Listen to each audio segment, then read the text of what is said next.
Welcome back. Excuse me. So we're gonna shift gears a little bit, but we're actually gonna delve in and get a little more granular on some of the opportunities that are happening within the forest and wood product sector to try to address workforce and education training.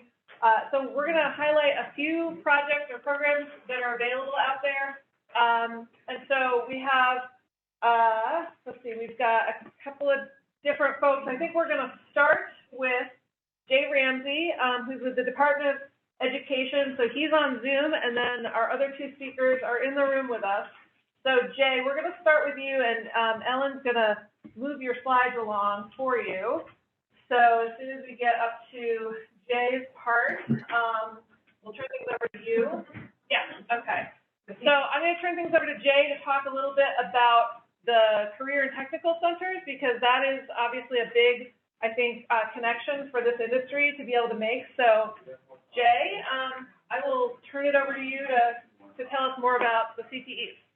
Okay, can everybody hear me? Yes, go for it. Okay, great. So hi, thanks for having me. Jay Ramsey coming to you live from Barrie. And I am an assistant division director at the Agency of Education, and I help lead and oversee the workforce preparation programs that the agency has. So I'm going to talk about the tech centers, but also at the end, I'm going to talk about adult basic education. So let me first address some language. You hear people talking about CTEs, tech centers, voc centers. We're talking about the regional technical centers that serve all parts of the state. And if you think about this is a place where students go to learn how to design things, build things, fix things, and care for things. A type of education that they don't usually get in the general education system. So all parts of the state are covered. Caledonia County has two centers. They're St. Johnsbury Academy and Linden Institute. And I'll show you a map in a second. And Chittenden County has two centers, one in Essex and one in Burlington. This program is generally geared for students in grades 11 and 12. And we do have introductory programs for students in grades 9 and 10. I think many of you probably have a reference point for CTE as vocational education, or preparing a student for one occupation is historically how it's thought of. But we don't try to do that anymore. We try to take a broader approach so that it's aligned more to an industry or an economic sector. And it makes more sense, I think, in Vermont because of the smaller population that we do that. Each program has an industry recognized credential or a college credit, college courses that are associated with it. So we're creating pathways for students to be successful in post-secondary education and post-secondary training. And I want to, I think Ellen set it up for me, so I have to respond to how she introduced it here. But so she mentioned we're having fewer babies. So fewer babies means fewer school-age students when we get to that point when they enter school. And this is a problem that Vermont has been having for a long time. Fewer students in fewer school-age students means fewer students to be in technical education. So for instance, in grade 9 through 12 in 2019, I'm not using COVID period data, I'm using before. There were 22,000 students roughly in grades 9 through 12 in Vermont. And for scale, about 25% to 33% of those students that are eligible to be in CTE participate in it. So for a rough number, it's about between 4,500 and 5,000 students in the tech centers. And as Ellen mentioned, the system is working to change. Students need to learn about careers earlier, including what's available at the technical centers. And they don't usually learn about what is in the technical centers until 10th grade. Another thing that's worthy of note is the pandemic has caused people to start looking for what I've heard them say COVID-proof jobs. So those jobs that were essential to the economy that people didn't have to be laid off from, and they're looking for training in those areas too. And many people see the technical centers as a provider of those training for those COVID-proof jobs. So go back to my previous point. The 10th and 12th graders 10th to 12th grade, is too late to start introducing students to CTE. So what we're trying to do is focus on a couple of different areas. So school counseling, we have different size schools across the state, and communities are making decisions about the budgets of those schools and staffing of those schools. And sometimes the school counselor role is misunderstood and it isn't prioritized. And so just to be clear about that, the school counseling role is basically made up of there's three legs on this stool. One is about academics, one is about mental health and personal and social growth for students, and the third is about career counseling and career awareness. And during the pandemic, what we found was, and we surveyed school counselors in February of last year to get this information, but we found that school counselors were focusing more on the mental health of students and less on the career advising component, because that was what the need was at that moment. We also know from information over the last decade that the school counseling role has been really more focused on student mental health, especially given all the traumas that students experience for all sorts of reasons. But the agency is trying to focus on school counseling, and in particular in my role on the career counseling component.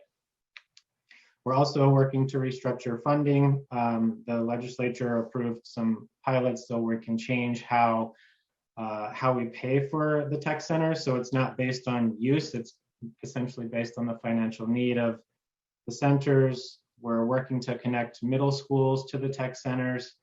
3 minutes left, I gotcha. And so I'll skip over the other things that I was going to say there. The tech centers do provide this for secondary students, but also adult CTE, and you can see that on the slide here. They part of their sort of evening and weekend division would be offering training to upskill adults, or provide custom training for you as employers if you were able to contact them. And one example of something that's applicable here maybe would be CDL training. And if you move to the next slide, you can see the map of the state where all the tech centers are there. And so for me, one of the obvious connections here was carpentry and construction. That's available in all regions of the state. And if you move to the next slide, maybe another application in this setting would be a diesel mechanic or heavy equipment. That's those centers that are circled in the red there are the centers that provide those programs for high school students. And if you move to the next slide,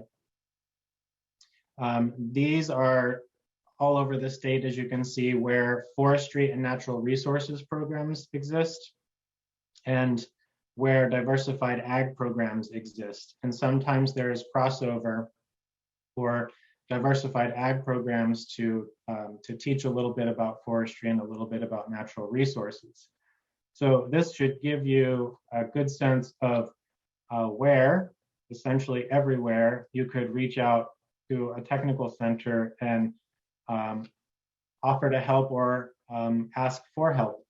And I sent sort of a directory to be distributed to you all that gives the contact information for all the technical centers, and as well as some ideas about what you could do. You could participate on a program advisory committee.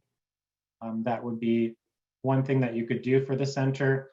Another thing would be to offer to host students for work-based learning or job shadows. And that's really critical. And Cindy Robillard mentioned that if students can't see these occupations, they're not going to be able to aspire to be in them. And so if you can't see it, you can't be it. I think it's really important to know that students get their information about careers from TV and social media. And I haven't seen a show about a forest products career, so they're not aspiring to work in these areas. So just keep that in mind. And if you move to the last slide, There are 26,000 Vermonters that don't have a high school diploma. And there are a lot other Vermonters that are in need of kind of basic skills around math and literacy. And the adult education and literacy system in Vermont provides those services to those individuals free of charge. As an employer, you might also be able to connect with them to design a custom program for employers for your employees. There are 4 nonprofit providers in the Northeast Kingdom. It's Northeast Kingdom Learning Services. In Bennington, it's the Tutorial Center. That blue strip there is Central Vermont Adult Basic Education, and the rest of the state is served by Vermont Adult Learning. And that's what I have. Great. Thanks, Jay. Very helpful. This is great. I think this is really an untapped resource that is available to us here in the state, and we really need, but you have to like reach out and actually engage. So yeah, and I want to thank Jay for he did send me a listing of all the contacts at each of the CTEs. So that'll be part of the resources that we send around. So if you don't already know who to contact in your area, we will provide that. So thank you so much, Jay. We really appreciate hearing more about what's happening at that level. So next, I would like to ask Molly Willard from VTC to talk about a project that was funded by the Northern Border Regional Commission, and this has to do more with the forestry sector, but I'm gonna turn things over to Molly, who is over, I don't know if folks in the room or folks online can see her, but she's— Molly, is there any way that you could put your camera on while you're talking? Because but not the audio, because the audio comes through. But it might be easier for people to see you talking, because otherwise, you're. Turn down the volume on the computer. I'm not on the Zoom. Oh, all right. Never mind. Never mind. Never mind. That's all right. We'll do this. We'll do this. We'll do this. We'll do this. Okay. How's that? Good. Okay. Yeah, so I'm Molly Willard. I work at Vermont Technical College, where I directly manage the Ag Institute, and then I'm a botanist, so I teach some of their forestry programs, courses, and also ag courses. So what I'm going to talk to you a little about is the Nbrc grant that we received in, I think it was 2019 now. So that was a $1 million grant. If you want to go to the first slide, Sure, sorry. That lists some of our collaborators. So we directly collaborated with UVM, UNH, BYCC, and then Stafford Tech, which is a CT center in Rutland, Vermont.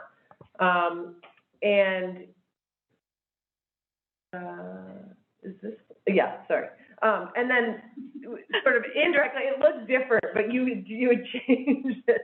Indirectly, we have partnered with other organizations as well with that. So Vermont Woodlands Association, NVU, a little bit through Forest Parks Recreation, and the Vermont Wood Council. What we really tried to do with this grant was, our target was obviously really to train and develop some educational pathways for workforce development and training for the forestry and wood product sector. I mean, those of you who are in here know that the forestry and wood product sector are actually very different. In many ways, this grant is more focused on the forest sector, but it does get a bit into the wood products. And so the way that we did that, or are doing that, is one, we looked at creating educational pathways and trainings. We created what's now being called the BYCC work crews to implement timber stand improvement. So that's really like the boots on the ground, the work crews through BYCC. So they're doing the training and the skills in the woods while doing TSI. And Jas is the leader of that program there. And sort of where this also came from is, as we started talking with folks at UVM and UNH, Jim Fraun at UNH said, you know, a while ago, we launched this quality tree project, which aims to promote more good trees faster for higher value forest products. And we all said, well, that's a really great idea. Where's it going? He's like, well, I don't know. It's going some places, but you know, there could be more work happening with that. So we sort of piggybacked off that mission that was happening in New Hampshire to look at doing workforce training while still implementing some management in forests. And then as a part of that, we've also developed a Forest 101 curriculum. So Tony D'Amato, myself, and some folks at UNH created that, and that curriculum is used by the work crews at BYCC, and it's also been shared and being used by the CT centers around the state of Vermont. We can go to the next slide, I think, Christine. This is just sort of gives you an idea of the BYCC work crews. You know, they've been a really great organization of having trail crews for how long, Jeff? Is it early 80s, late 70s? I'm not 100%. A while. And so they're really good at working with youth and getting them out, using their hands and doing work. So this program allows for, you know, it can be high school to college age to sort of gap year students that are interested in learning these type of skills to do this for a summer. If they do this sort of experience, they then can they can transfer a credit to VTC or to UVM. So that's one of the educational pathways that was created through this. Was VTC has an associate's degree in forestry at this point, and then that seamlessly you can go on to UVM as a junior to receive your Bachelor's of Science in Forestry. And that's worked out really well because what we end up capturing students at VTC who, a lot of them sometimes want to be logging contractors at large, some of them want to just be a technician, or some of them do have the goal to sort of go on in their educational career. So it gives them sort of jumping off points and stackable credentials, all the way from the BYCC work crews to VTC to UVM. And then we can go to the next slide. So what are we trying to do and solve and support? I was thinking about with this grant, we're trying to really, you know, through having developing this curriculum that's being used by CT centers and the work crews and having the educational pathway set up, we're really looking to inspire and engage youth. I mean, that's sort of the number one thing I think about when we're talking about how do we get more workers into a sector. Well, you've got to mentor them and you've got to inspire them. You've got to get them interested in the forest. You've got to get them interested in why is it important to manage our forests for natural resources? Why is it important to have a wood products industry? And give sort of a greater meaning to that. So overall, that's what I would say the whole program is really focused on doing. And I will just say, I pulled up some numbers when we were talking about CT centers and through Maureen Hebert's presentation. We collaborated with the Ag Agency or not the Ag Agency, sorry, the Department of Ed. And, you know, and we looked at how many students were graduating from ag, forestry, and natural resource CTE centers across the state. And so in 2020, there was like 610 that graduated from a program where youth had already said, I am interested in this field. And so then of that number, only 40% go on to any sort of college or training. So there is a pool of students, and I mean, and that's in addition to like what Jay Ramsey just said, this 26,000 youth in Vermont who don't even have high school diplomas. So there is a pool, which I think is a positive thing to really think about, a pool of workers in our state. We're just not reaching them. And I think this gets back to what Jen said is, yeah, you can create all the pipelines, but if you don't meet the people and figure out the people, then it doesn't really matter how great our pipelines are. And so this is I really think a demographic that we need to figure out how to get to and inspire and engage. And so the last slide on here is this. I just wanted to throw this out to highlight sort of what's happening through this Nbrc grant. And, you know, on the end is, you know, we're getting great graduates that are coming through these programs. They're going through the associate's degree program. They're engaging in trainings that the Nbrc grant is paying for. Some of them are going to be in the BYCC work crews. This happens to be Ben Kirstetter, who went through the program. He's down in southern Vermont, is now working for a consulting forester. The majority, you probably know him, David, the majority of our students, and that's another thing where we're all talking about numbers, VTC just doesn't have enough students. We're pretty much 85% Vermonters, which means they're probably staying around. And we have a 99% job placement. So, you know, those that we train are employed. And we only started this forestry program in fall of 2019, and there's been 17 students. All of those that have graduated are working in the field, either as a technician under a consulting forester. A few of them are loggers, and some, like I can't remember if there's any other sector they're going into. And then to look at what VYCC work crews are doing because of COVID, this was sort of the first summer they were able to launch the work crews. And there's been 10 people doing that work this summer. And so far they've managed 60 acres. And they're really like putting their feelers out to figure out, you know, what land and outreach to the public and the private sector about what these work crews can offer people. So that's sort of where we're going with this Nbrc grant, and yeah. Thank you. Awesome. We're going to hold questions till the end, so hold your questions or put them in the chat, and we'll get to them in a minute. But I want to turn things over to Ann Nygaard with Northern Vermont University, who is going to talk about another Nbrc funded project, really exciting program that she will share right now. Thank you for inviting me, and thank you to the Vermont Sustainable Jobs Fund for pulling us all together. It's a great topic to be meeting on. Northern Vermont University spans 2 campuses in Johnson and Linden. It's wonderful to be here with our sister institution, Vermont Technical College, because we are now Vermont State University, as you'll probably have 12 hours ago. So exciting times for all of us. So 70% of MBU students come from in-state that are on campus, and surprisingly 90% of our online students are actually in-state, so we are serving Vermonters. If there are any MBU alum parents or students in the house, it's good to have you here, and if you've not been affiliated with MBU, it's not too late. We have some time for you now.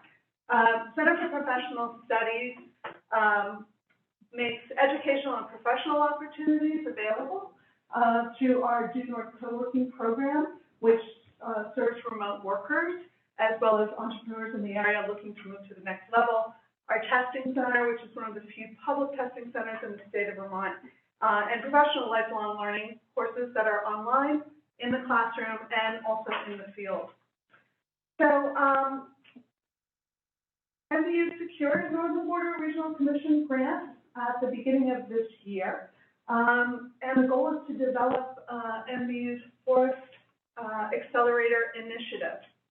So the idea from this program really emerged from businesses that were at Due North Co-working that outgrew the technical assistance programs and, frankly, the office space that we had available for them. We were very pleased to have Whiteout Solutions, who's a drone software company specializing in forest mapping, move to the next level with 8 new employees and have to move on, and connecting with Vermont Sustainable Jobs Fund to enable us to pull together the concept of an accelerator specific to forest products. This will be one of 2 in the world. You know us. Yeah, any more out there, let us know. Thank you. So we're really trying to amplify the work that's already underway at Due North Co-working, in which the forest products industry is going to be provided with more business building education and other resources to evolve and continue to modernize as you're already doing. This is going to include technical assistance for forestry and recreation businesses and entrepreneur and workforce education programs, also for forest economy workers that are either looking to transition to new jobs in the forest economy or to other career pathways. I'm happy to have with me today Jared Reynolds. Jared has recently come on board as the project manager for this whole undertaking. Jared's here with me. And I hope you get the chance to meet Jared today, or if not, in the near future. Now, specifically to the Forest Products Accelerator facility, it is really the first step of this new grant program. It's a dedicated space to actually convene forest product businesses. It will be built on the third floor of the Due North co-working space, which is located at 930 Broad Street in Lyndonville, Vermont. It will serve not only Vermont, but also northern New Hampshire as well, specifically Coos County. There will be 3 different office spaces for Roundup forest product businesses, as well as a state-of-the-art open plan classroom. If you're looking for office space, feel free to contact myself or Jared. So, anticipated opening is summer in 2022. We need a roofer. If anyone knows a roofer that's looking to work, also contact me or Jared. So, this facility space will host the new Forest Economy Accelerator program.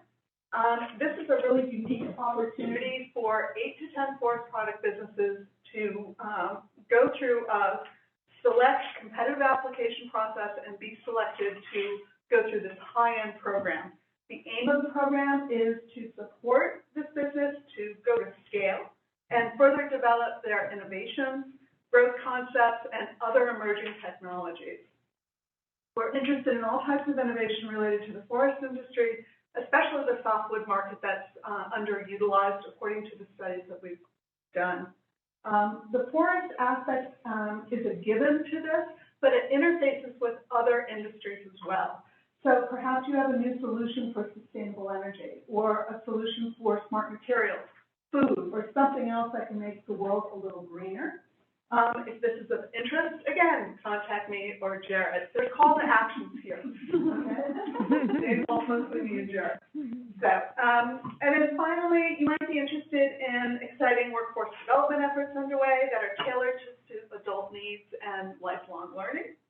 And this can keep you up to date with the fast pace of technology, increased use of automation, and all the things that we currently ask our 12 to 18-year-olds about. So our sister universities have dedicated programs in emerging areas. Northern Vermont University specifically has a data analytics program. We have a 6-week data analytics bootcamp that's starting October 9th. And this could be free to you, looking at the Getting Vermonters Back to Work program that right now the Vermont State College System is involved with. We've also partnered with Kingdom Trails to develop a trail stewardship bootcamp. We will be piloting that program in November this year and then launching it in the spring. So finally, I do want to bring your attention to how we are collaborating with businesses and organizations, which is a repeated theme that we first heard with Tristan and then went throughout, that post-secondary education needs to partner with businesses, and businesses need to partner with post-secondary education.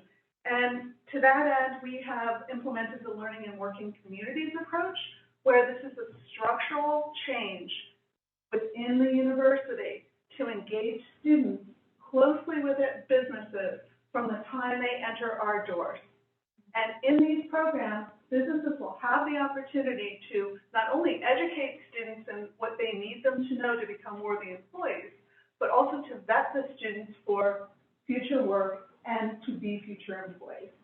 So, to that end, you can take advantage of this program immediately. Just go to northernvermont.edu, learning and working, and you can also contact me and Jared. All right. Okay, thank you. Thanks. All right, so Lisa Henderson was going to be our next speaker, but she's having internet problems. That's a very 2021 challenge that we have here in Vermont.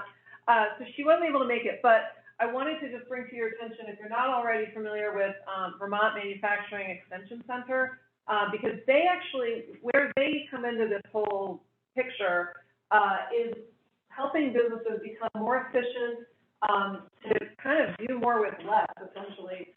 Where you can't find enough workers, there may be ways to improve your efficiencies, and also consider automation for the kinds of things that you can't find enough people to do. And I can actually think of a couple of examples. Actually, yesterday, Danielle and Paul and I were on a tour at Built by Newport, and they were talking exactly about they've really embraced lean manufacturing, and that has come into play for them during COVID, where they didn't increase their staffing, but they were actually able to sort of keep up with the greater demand for their products.